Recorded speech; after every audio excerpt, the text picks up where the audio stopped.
My name is Emily Carter. I'm 31 years old, and 3 days before New Year's Eve, I walked straight into the biggest mistake my family ever made, thinking I was still the same girl they could use. I had just gotten off a 12-hour flight from London. No sleep, no food, just the dull headache that comes from recycled air and too many expectations. And the second I stepped onto the front porch, I already knew something was off. The door opened before I could even knock.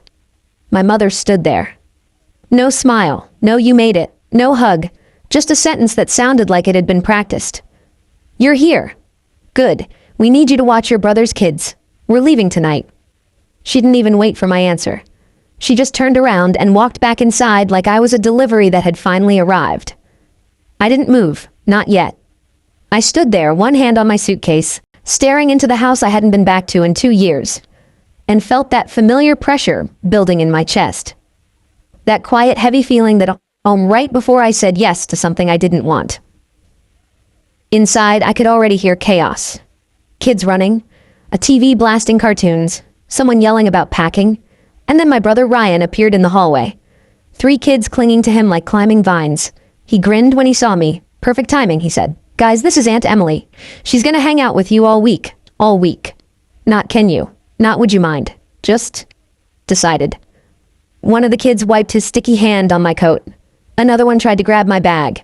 And my mom laughed. Actually laughed. "Told you she'd show up right on time," she said.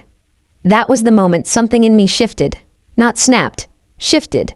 Because snapping is loud. This was quiet. Cold. Controlled. I stepped inside slowly, closed the door behind me, and smiled. Not a warm smile, not a kind one. The kind of smile that makes people uncomfortable without knowing why. "You really should have checked your bank account before saying that," I said. Silence. My brother frowned. "What?" My mom turned around slowly. "What did you just say?" I set my suitcase down, took off my gloves, and looked at both of them like I finally saw them clearly for the first time in years. "I'm not staying," I said. "And you might want to open your banking app." Ryan laughed, a short, annoyed sound. "Emily, seriously, don't start this. We've got a flight in 4 hours." I tilted my head. "Yeah," I said softly. "I know." My mom's eyes narrowed. "How do you know where we're going?" I shrugged. "You forwarded me the booking confirmation instead of your friend, remember?" I watched the realization hit her. Slow, uncomfortable. And since everything was paid with an account that still had my name attached to it, I continued. I did what I always do when my name is involved. Ryan crossed his arms. "Which is?" I met his eyes. I canceled it. For a second, no one moved. Then everything happened at once. "What?" "You're joking." "Emily, stop playing." Ryan grabbed his phone. His fingers moved fast, too fast. Then suddenly, they stopped. His face changed. Not anger, not yet. Something worse, confusion turning into panic. "It says canceled," he said quietly. "Step forward, Emily." Her voice dropped, sharp, controlled. "Fix it." I almost laughed, not because it was funny, but because it was so predictable. That tone, that expectation. Like I was still 22, still broke, still desperate for approval. "I can't," I said calmly. "Refund's already processed." Ryan's voice rose. "Are you out of your mind? That trip cost thousands." I nodded. "I know." "I paid for it," he snapped. "No," I said. "I did." Silence again, this time heavier, darker. "I've been paying for a lot of things you forgot about," I continued. "The house, the electricity, your car, half your groceries." My mom scoffed. "Oh, please don't exaggerate." I pulled my phone out, opened the banking app, and turned the screen toward her. "Do you want me to go month by month?" I asked. She didn't look. Not right away. Ryan did, and I watched his expression fall apart. "Mom," he said slowly. "What?" "She's not lying." That was the first crack, the first real one. My mom finally looked at the screen. Her lips parted, closed, opened again. "That's temporary," she said quickly. "You were helping." "Was I?" I asked. I stepped closer, lowered my voice. "When exactly were you planning to stop needing help?" No answer. Of course not. Because there wasn't one. One of the kids tugged my sleeve. "Are we still going to the snow?" he asked. I looked down at him, small, hopeful, completely unaware of what was happening. And for a second, just a second, I almost gave in. Almost said, "Yeah, don't worry." But then I looked back at my family and remembered every time they didn't worry about me. "No," I said gently. "You're not going anywhere with me." Ryan let out a sharp breath. "This is insane. It's 1 week, Emily." 1 week? I repeated. I let out a quiet laugh. You said that last Christmas too. And the one before that. And the time you needed just a little help with your car. And the time Mom just needed a few months with the mortgage. I looked at both of them. You know what's funny? I said softly. I don't remember the last time anyone asked me what I needed. That landed. Hard. My mom's expression tightened. We're family, she snapped. That's what family does. No, I said. That's what I did. The doorbell rang, loud, sharp, cutting straight through the tension. Ryan frowned. Are you expecting someone? I picked up my suitcase again. Yes, I said, I am. The bell rang again, more insistent this time. My mom hesitated, then walked to the door, opened it, and froze. Standing outside was a woman in a dark coat, holding a folder and a badge. Good afternoon, she said calmly. My name is Laura Bennett. I'm with Child Services. Silence dropped like a weight. I'm here for a scheduled visit. My brother turned slowly toward me. What did you do? I met his eyes, and for the first time in my life, I didn't feel guilty.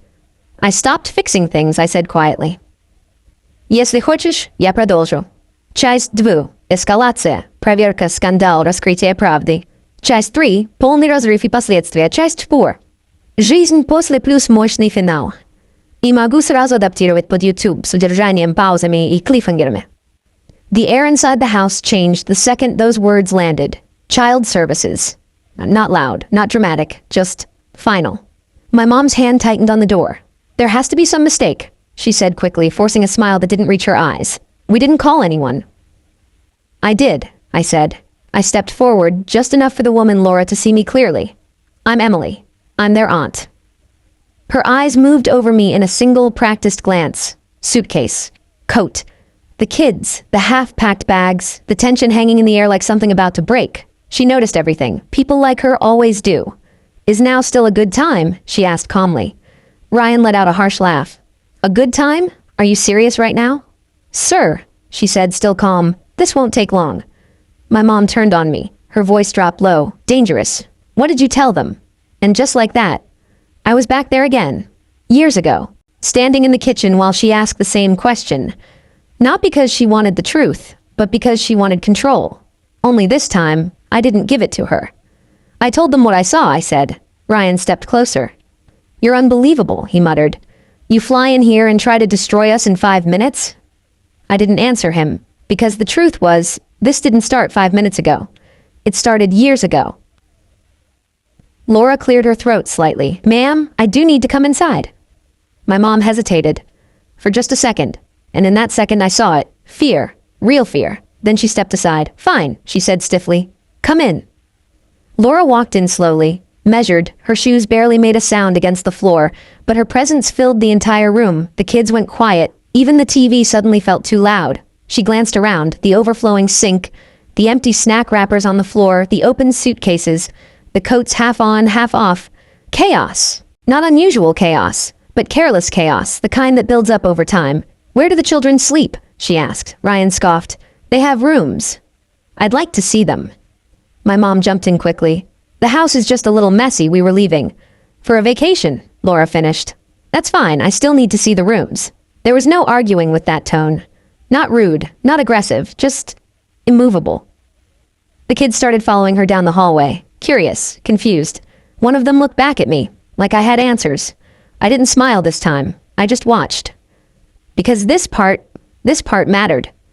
Ryan turned on me the second they disappeared. You think this makes you some kind of hero? He snapped. No, I said. Then what? He demanded. Because right now it looks like you're trying to get my kids taken away. That's not what I want. Then why the hell would you call them? I held his gaze.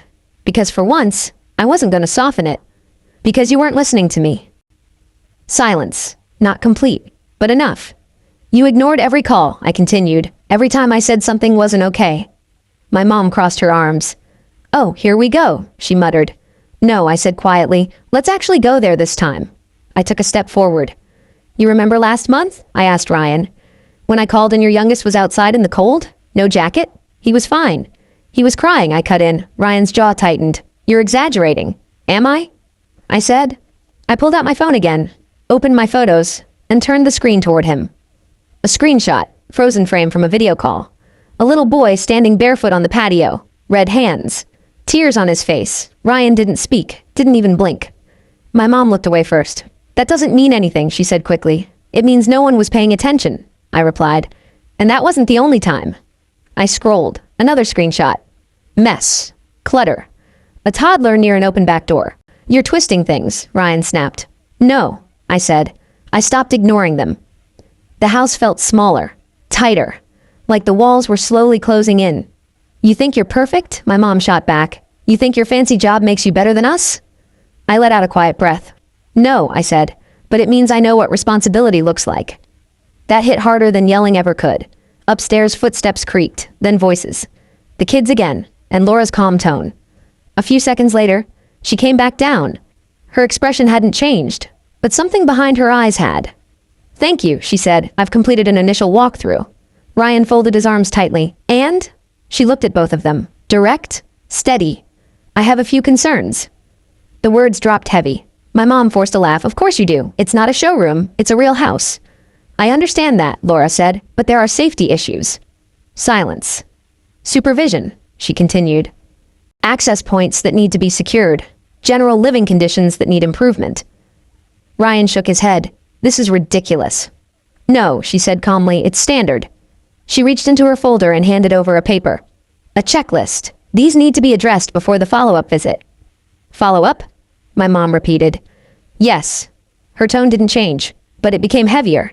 If things improve, that will be the end of it. And if they don't? Ryan asked. Laura paused. Just long enough, then we'll discuss next steps. No one asked what that meant, because everyone already knew. The kids were watching now, quiet, confused, picking up on something they couldn't fully understand. And for the first time, Ryan looked unsure, not angry, not defensive, just unsure. Laura turned toward the door. I'll be in touch, she said. Then she left. Just like that, no shouting, no drama. But somehow, everything felt different. The door clicked shut. And the silence that followed was louder than anything that had happened before. My mom turned to me slowly. You've crossed a line, she said. I didn't answer, because she was right, I had. And I wasn't going back. Ryan ran a hand through his hair. This is going to be on record now, he muttered. Good, I said. Both of them looked at me. What? My mom snapped. Good? Yes, I said, because now it's real. That was the truth they hated most. Not the report, not the visit. The fact that, for the first time, someone else was involved. Someone they couldn't guilt, couldn't manipulate, couldn't ignore. And that terrified them. I picked up my suitcase again, and this time, I didn't hesitate. I'm not staying, I said. Ryan let out a bitter laugh. Yeah, we got that part. No, I said quietly. I mean, I'm not coming back to this. That landed differently. My mom's expression shifted. Don't be dramatic. I'm not, I said. I'm done. And for the first time in my life, I meant it. Хочешь дальше, сделаю часть 3, самую жесткую разрыв, деньги, последствия, выгнали из дома. Именно там история становится вирусной.